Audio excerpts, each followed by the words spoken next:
Assalamualaikum warahmatullahi wabarakatuh. Ketemu lagi di KitKat.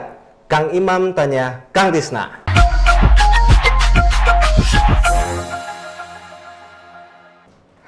Kang, mau nanya nih Kang. Ya, baik. Baru beberapa hari yang lalu itu ada RUU IKN, Ibu Kota Negara, yang sudah disahkan jadi undang-undang. Yang jadi pertanyaan saya nih Kang, itu sebenarnya urgensinya apa sih harus pindah ibu kota? Sementara data yang saya dapat nih Kang dari BPS itu sebanyak 26,5 juta rakyat miskin Banyak di bener. Indonesia. Banyak Iya, bener berarti ya? bener tuh. 26 juta ya kan? Beli nasi bisa berapa banyak? Kemudian mengutip dari CNBC sebanyak 6.908 triliun utang luar negeri Indonesia. Nah, dengan kondisi yang seperti itu dan masih dalam pandemi COVID-19, kok bisa-bisanya memaksakan kehendak untuk menjadikan ibu kota negara pindah ke tempat yang baru tuh di daerah Penajam situ. Ya. Nah, itu urgensinya tuh apa, Kang? Ya, kalau banyak ahli ya mengatakan tidak ada urgensinya. Ya, itu, tidak ada urgensinya. Iya.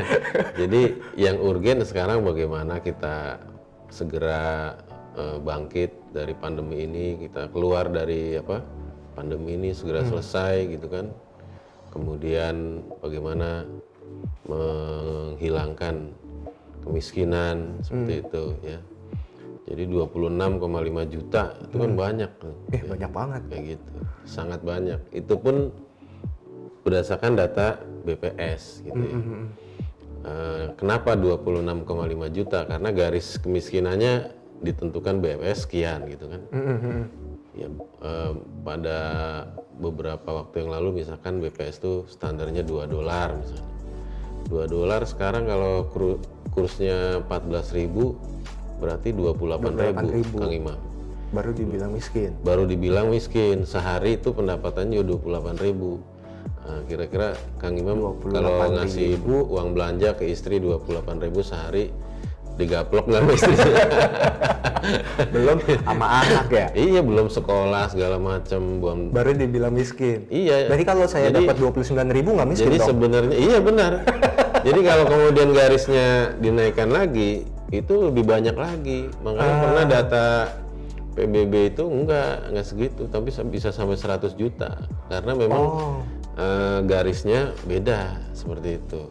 Berarti ini karena garisnya yang terlalu rendah, angkanya segini. Iya. Berarti kalau memang garisnya itu dinaikkan, angkanya lebih tinggi lagi. Karena kita tahu setelah misalkan kita bandingkan dengan data yang lain, data PBB misalkan $5 misalkan ya, itu akan lebih tinggi. Bahkan pernah dirilis itu sampai 100 juta ya.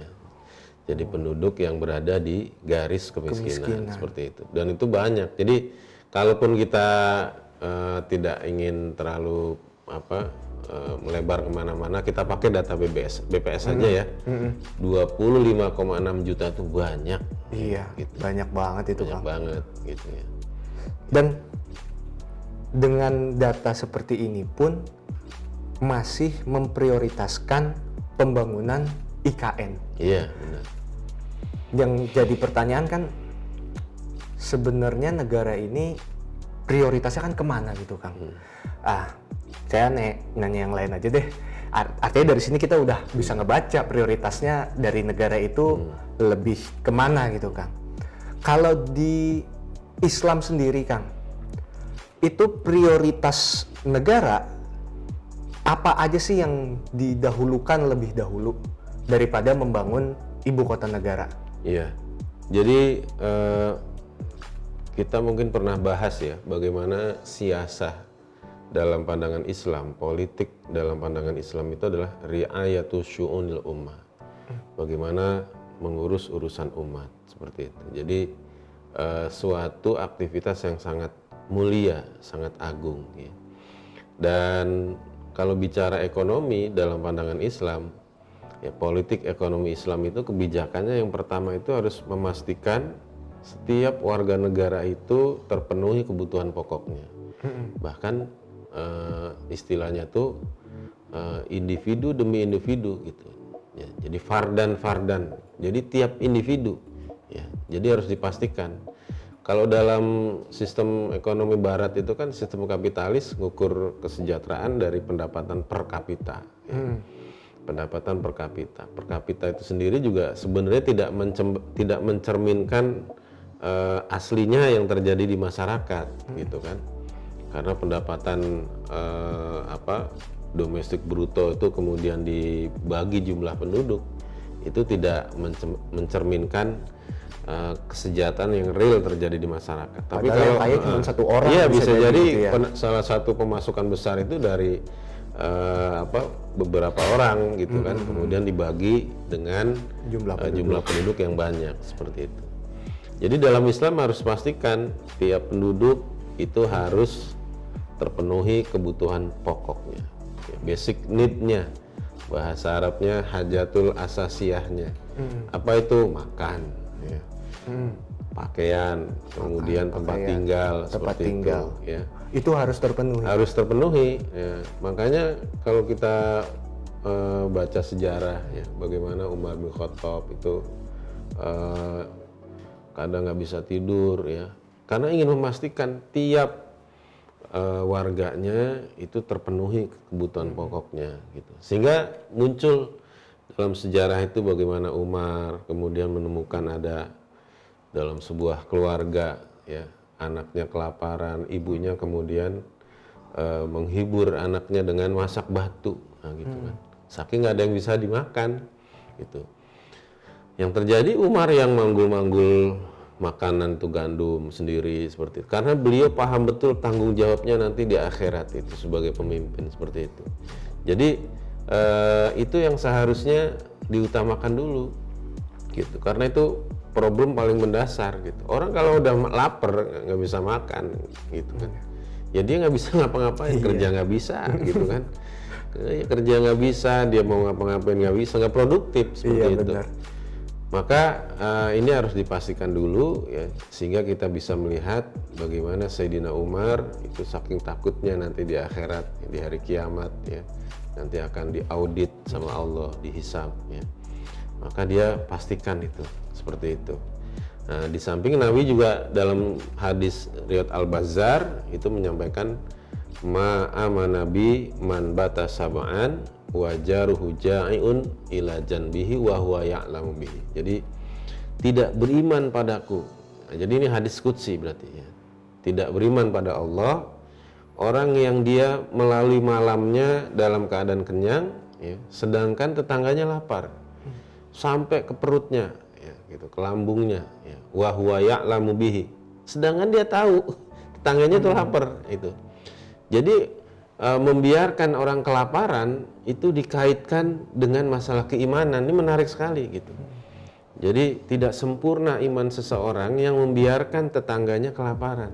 Nah, pertanyaannya, ini pimpinan penguasa negara tahu nggak nih 25, juta ada 26,5 juta, ya. Ada data ini kan harusnya tahu, kan? Tahu dong. Berarti tahu, ya. Karena ini kan BPS lembaga resmi negara, gitu. Jadi kalau seorang Umar bin Khattab, ya, ada warganya satu aja nggak bisa makan itu, ya, kepikiran, maka dia kemudian harus memastikan tiap malam itu, gitu, seperti itu. Itu sedemikian rupa, gitu. Apalagi 26,5 juta, luar biasa, ya. Mungkin bukan cuma nggak bisa tidur itu, ya, gitu. Jadi gitu. Jadi luar biasa bagaimana Islam itu dalam memandang prioritas, ya, dari sisi ekonomi. Pastikan dulu masyarakat itu bisa makan, seperti itu. Itu ya. Gitu, yang penting ya. basic needs-nya dulu. Iya, itu dulu. Islam yang harus terpenuhi. Seperti itu. Apakah bisa makan itu dari bekerja, ya? Berarti pemerintah harus memastikan tersedianya lapangan pekerjaan yang cukup, gitu. Nah, dalam pandangan Islam itu tugas negara. Jadi tugas jabatan penguasa itu jabatan politik, dalam artian jabatan untuk melayani rakyat seperti itu ya.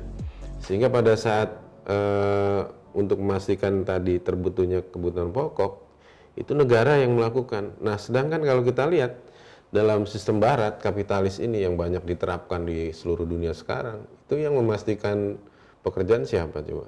Swasta. Swasta, para pengusaha. Iya gitu. benar. Negara hanya menarik Gitu. pajaknya aja. Negara hanya membuat regulasi, Iya. kemudian menarik pajak seperti itu. Nah, jadi sedangkan dalam sistem Islam itu negara harus memastikan tuh, gitu, seperti itu. Ya. Kemudian jadi itu istilahnya rakyat mencari langsung, ya, lewat bekerja. Ada mekanisme tidak langsung. Bisa jadi ada orang-orang memang udah nggak bisa bekerja, ya, bisa jadi dia mohon maaf misalkan dia cacat atau sudah uzur ya, berarti orang ini nggak bisa memenuhi kebutuhan ininya. Nah itu lewat tunjangan atau tadi ada negara harus bisa melalui para ulama mendorong umat agar saling membantu, ya, memberikan infak dan sebagainya, memberikan wakaf seperti itu. Nah kalau memang kemudian semua itu sudah dilakukan, masih ada juga dari data yang negara harus turun, pastikan gitu, ya, memberikan tunjangan langsung seperti itu kepada rakyat seperti itu. Ya. Jadi kebayang itu misalkan sandang, ya, itu inilah ya terukur ya, kita butuh baju berapa setel gitu kan.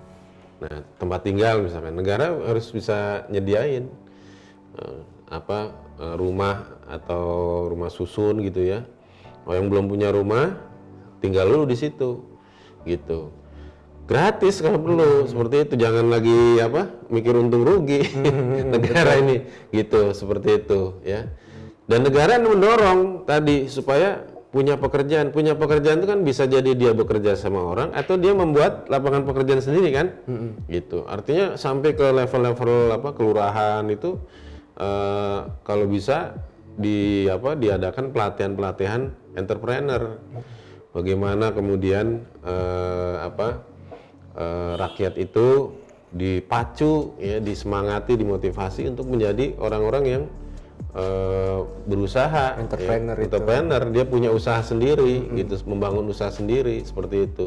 Kasih modal, gitu, kasih modal. Bukan pinjaman gitu. Ya. Kalaupun misalkan pinjaman lunak, gitu. Kalau sekarang ini kan pinjaman yang turun itu tetap aja ada bunganya, gitu.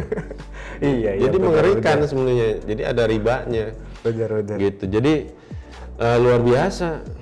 Dananya dari mana? Kemarin kita udah bahas, dari batu bara saja itu udah 500 triliun itu pendapatannya. Bisa menyelenggarakan kemarin itu pemilihan ya? Iya, gitu. 10%-nya aja tuh kalau menurut Faisal Basri ya, 10%-nya 50 triliun. Itu udah bisa menentukan siapa presiden gitu kan. Baru dari batu bara. Baru dari batu bara sebenarnya. Artinya di Indonesia ini luar biasa kalau mau sekali lagi umat ini di negeri ini mau menerapkan aturan Islam seperti itu. Dan sekali lagi nggak ada yang bertentangan, ya, aturan Islam itu baik secara fitrah manusia, kemudian juga dengan aturan di negeri ini apa masalahnya gitu kan? Kalau kemudian ternyata dengan aturan Islam ini bisa memberikan solusi seperti itu. Jadi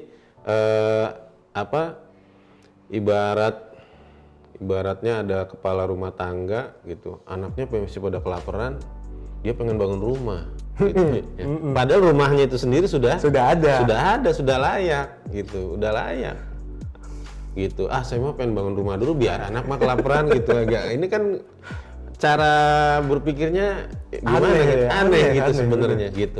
Nah maka dalam pandangan Islam itu Anda selesaikan dulu, ya, masalah kebutuhan dasar tadi, ya. Bahkan tadi ada semacam peringatan dari Nabi dalam hadis qudsi tadi.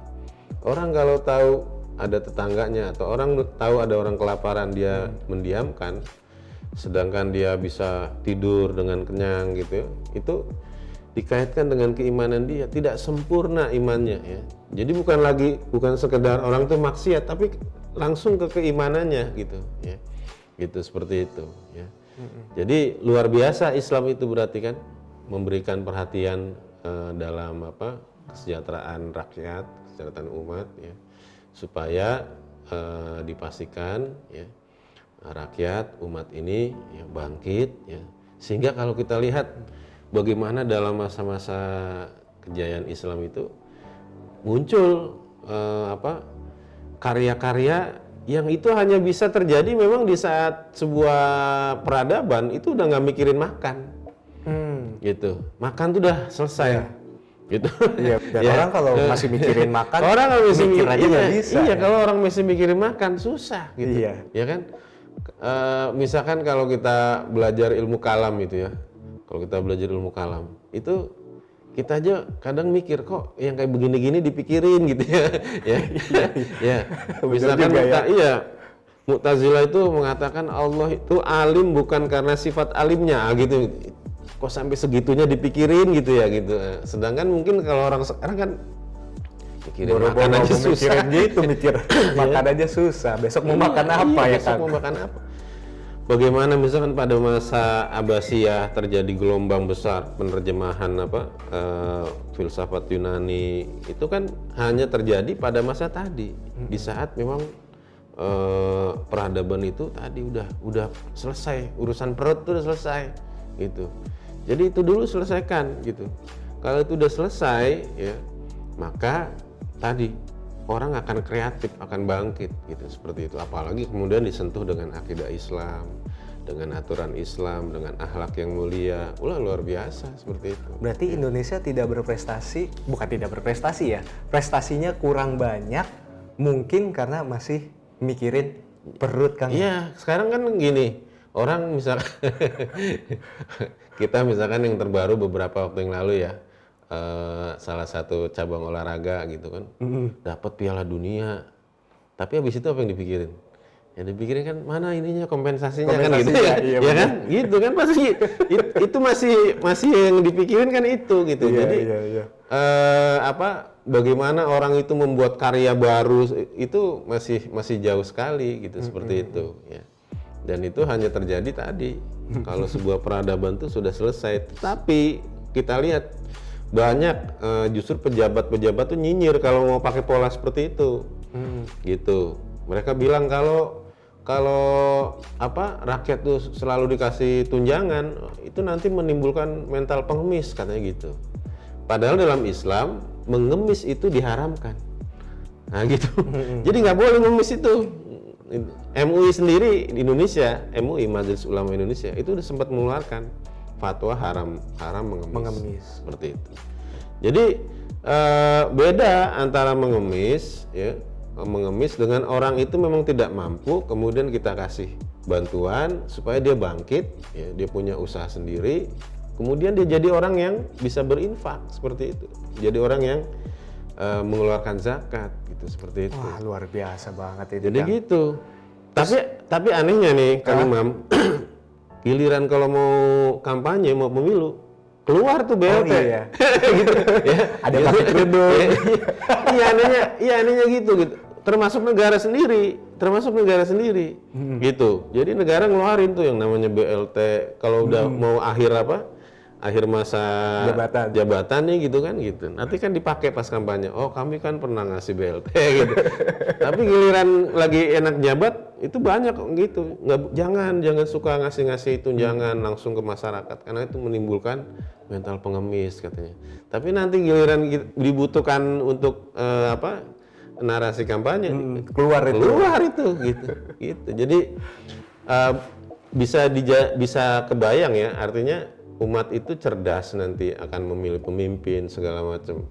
Kalau dia udah selesai urusan perutnya. Sekarang ini kan suara begitu gampang dibeli, ya kan? Artinya apakah memang masyarakat ini dipelihara supaya perutnya itu nggak pernah selesai kan?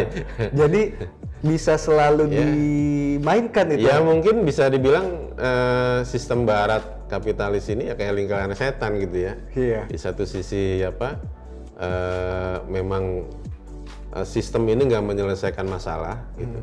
Artinya masih banyak ternyata orang miskin sampai artinya sekarang kalau kita mau terus terang, kita udah berapa tahun merdeka? iya, termasuk dunia lah. Iya. Dunia udah berapa abad nih misalkan menerapkan sistem kapitalisme, tapi kan kelaparan di mana-mana terjadi, ketimpangan sosial terjadi di mana-mana. Artinya di mana-mana kapitalisme ini nggak menyelesaikan masalah seperti itu, nggak menyelesaikan masalah.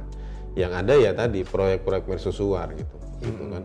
Oh bisa bikin proyek ini gitu. Padahal di bawah tinggi dan masih banyak lain-lain, orang ketimpangan seperti itu, kayak gitu. Iya, kembali yang tadi lagi tuh, karena memang mungkin dipelihara itu yang bikin perut lapar. Itu Kang, jadi ya luar biasanya Islam ya, tetapi tidak semua orang terbuka pandangannya mau menerima itu Kang. Iya. Itu problemnya. Padahal kita tahu kalau Islam diterapkan itu bisa menyelesaikan tadi kelaparan tadi, kemudian prioritasnya. Iya, benar. Apalagi Indonesia gitu. Harus sangat optimis Indonesia itu ya. Karena Indonesia ini kalau lautan itu katanya bukan lautan, itu kolam susu katanya gitu. Gitu. Melempar pancing aja tarik ikan. Iya benar gitu. Ada lagunya lagi Kang. Ada lagunya. Jadi lokat kayu ditanam. Iya, jadi tanaman. Jadi tanaman. Jadi luar biasa Indonesia ini gitu. Jadi kalau kemudian bisa di-manage dengan aturan yang baik, ya aturan baik itu ya aturan Islam gitu. Dengan orang yang baik, ya orang yang mau tunduk dengan aturan Islam. Ya. Kita tidak mengatakan kelompok tertentu siapa orang, yang penting dengan aturan baik, aturan Islam yang memberikan solusi, kemudian orang yang baik, ya orang yang soleh yang mau tunduk dengan aturan Islam, maka akan terwujud Islam yang rahmatan lil alamin gitu.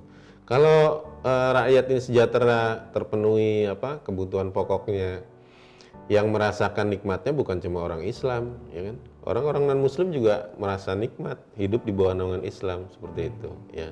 Kalau kemudian misalkan bisa menyelenggarakan pendidikan secara gratis, ya, pendidikan secara gratis, benar full gratis, ya, dari TK sampai kuliah benar-benar gratis. Yang merasakan nikmatnya juga bukan cuma orang Islam. Gitu. Kalau apalagi tadi juga di sandang pangan papan dijamin juga. Iya, ini kan sekarang kita lihat sangat miris ya. Sampai orang itu kotak masjid aja dicolongin gitu. Iya. Gitu. Artinya kan orang itu bener-bener udah hilang rasa takutnya, itu udah hilang. Rasa lapar itu menghilangkan gitu. Rasa takutnya itu ya. Iya, seperti itu. Ya, jadi kalau itu bisa terselesaikan ya 26,5 juta ini ya, luar biasa gitu ya. Saya rasa orang akan begitu mengenang ya kalau ada pemimpin yang bisa menyelesaikan masalah ini. Dia fokus ke rakyatnya yang sedang susah ya, puluhan juta ya. Dia sisihkan urusan-urusan fasilitas itu, dia lebih all out untuk umat, untuk rakyat. Saya rasa orang akan begitu menghormati, menghargai pemimpin seperti ini. Harusnya para pemimpin di negeri ini harusnya punya keinginan seperti itu, gitu, kayak gitu. Ya. Memprioritaskan rakyatnya. Ya. Bisa jadi memang itu akan lebih banyak baku hantam dalam artian menghabiskan energinya buat rakyat. Buat rakyat tuh kan nggak ada timbal baliknya, gitu betul. Kan. Beda kalau proyek-proyek segala macam mungkin ya ada timbal baliknya. Tapi kan kalau buat rakyat, ya, tapi jangan dikira rakyat itu akan mungkin mendoakan terus si pemimpinnya kan, gitu. Nanti dunia akhirat itu akan luar biasa dirasakan maslahatnya. Kurang begitu Kang Imam. Iya, itu teman-teman perbincangan kita pada hari ini. Like video ini jika kamu suka dengan podcast kita hari ini, kemudian jangan lupa komentar bagaimana pendapat kamu dan juga bagikan ke yang lainnya. Sampai ketemu di KitKat berikutnya. Assalamualaikum warahmatullahi wabarakatuh. Waalaikumsalam warahmatullahi wabarakatuh.